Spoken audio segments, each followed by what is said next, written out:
കേരളം എന്ന പേര് കേട്ടാൽ അഭിമാനപൂരിതമാകണം അന്തരംഗം. അന്തരംഗമോ? എന്ത് അന്തരംഗം? നീലാംസ്ട്രോങ് ചന്ദ്രനിൽ ചെന്നപ്പോൾ കൊച്ചിക്കാരൻ കുട്ടപ്പൻ ചായ കൊടുത്ത് സൽക്കരിച്ചു എന്നാണ്. പക്ഷേ നീലാംസ്ട്രോങ് അതാരോടും പറഞ്ഞില്ല. അതല്ലേലും അങ്ങനെ.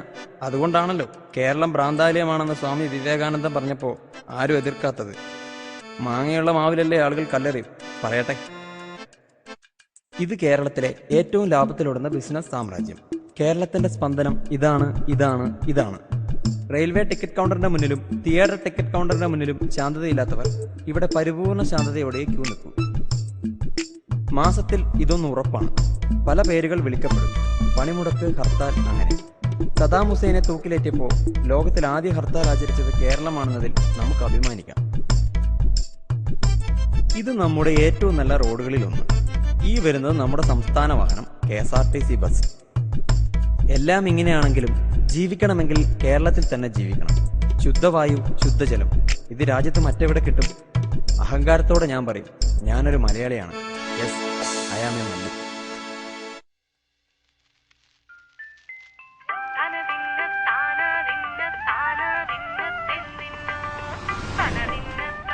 വെറുതെ സിനിമ ഉണ്ട്. സോൾട്ട് ആൻഡ് പെപ്പർ ഉണ്ട ആകെ ഉണ്ടായിരുന്നു 100 അല്ലെങ്കിൽ ബസ് കാശും കഷ്ടമുള്ളൂ.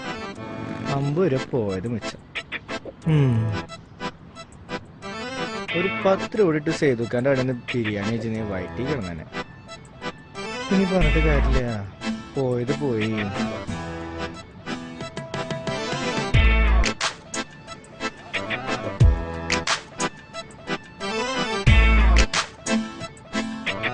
ഇത്ര നേരം ഇന്ന് പുളിങ്കൊണ്ട് ബസ്സില്ലേ?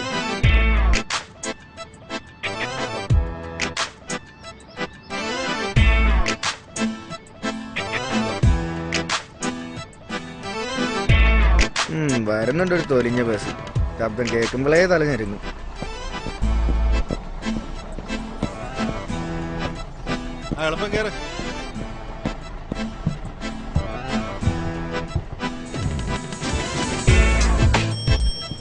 KSRTC ബസ്സുകളൊക്കെ മാറിന്റെ സമയം അതിക്രമിച്ചു.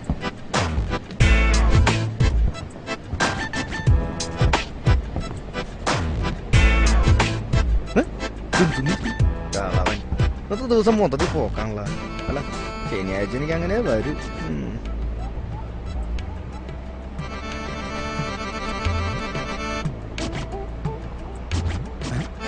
ലേഡീസ് സീറ്റിലല്ല തെണ്ടിയിരിക്കണേ.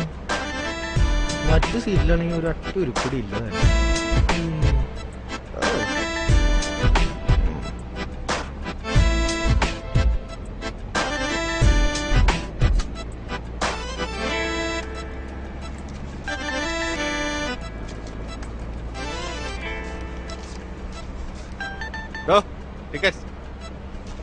ഒരു പുളിങ്ങൊന്ന്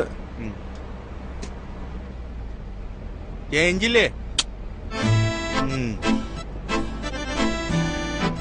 എല്ലാരും 50-ന്റെ 100-ന്റെ നോട്ടൊന്നും ഞാൻ തൊട്ട് ചെയ്യാൻ ഇഷ്ടം. ഇറങ്ങുമ്പോ വാങ്ങിച്ചോ. KSRTC കണ്ടക്ടർമാർക്ക് കളക്ടറേക്കാളും വിചാരമാണ്. ജനങ്ങളുടെ വിധി. പൊടിപൊടിക്ക് ഓണം സൈബർ പാർക്കിനോടൊപ്പം cyber park lifestyle show. ഓഫറൊക്കെ കളറായിട്ടുണ്ട്. ഓടിക്കാൻ പോയിട്ട് ഒരു 2 അടിക്കാൻ കാശില്ല. ഗവൺമെന്റ് പുതിയതായാലും റോഡും മാലിന്യവും പഴയ പോലെ തന്നെ. കേരളത്തിന്റെ ഒരു ദുരവസ്ഥയെ.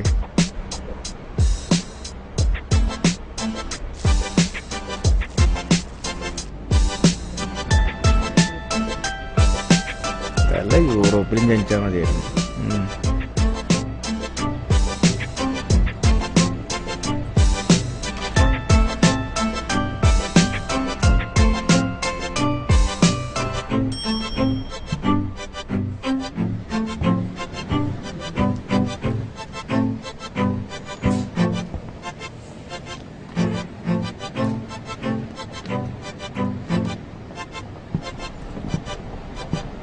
ആ കേറിക്കേ വേം.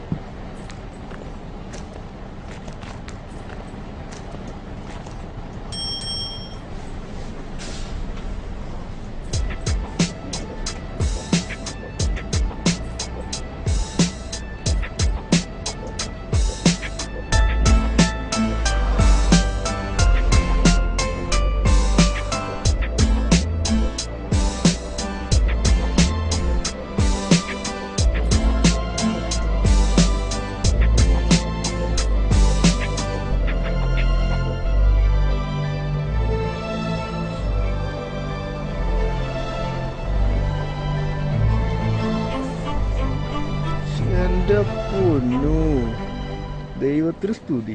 ദൈവം എന്നെ പൂർണ്ണമായും കൈവിട്ടിട്ടില്ല. അവിടെ തന്നെ വന്നിരിക്കണേ.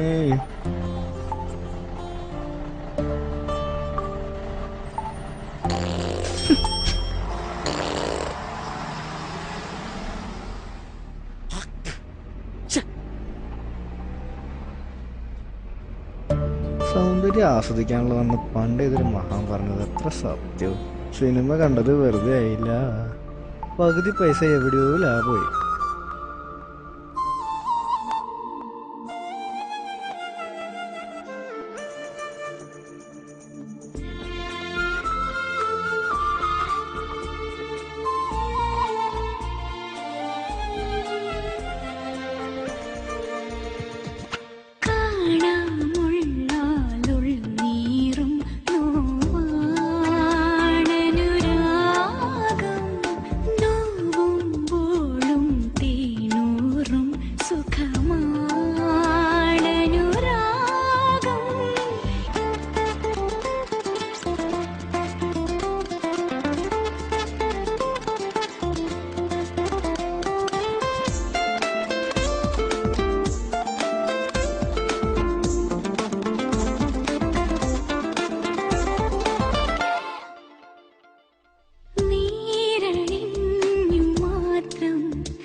അമ്മേ,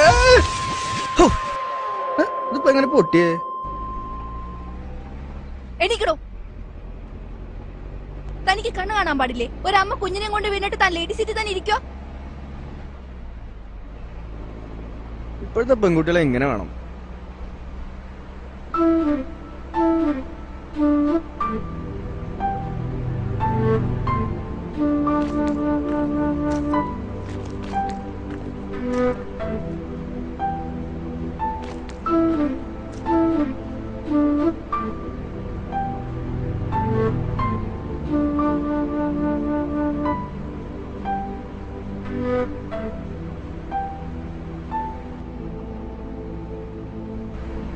പുളിങ്കുന്ന് ഇറങ്ങാനുള്ള ഇറങ്ങിയേ.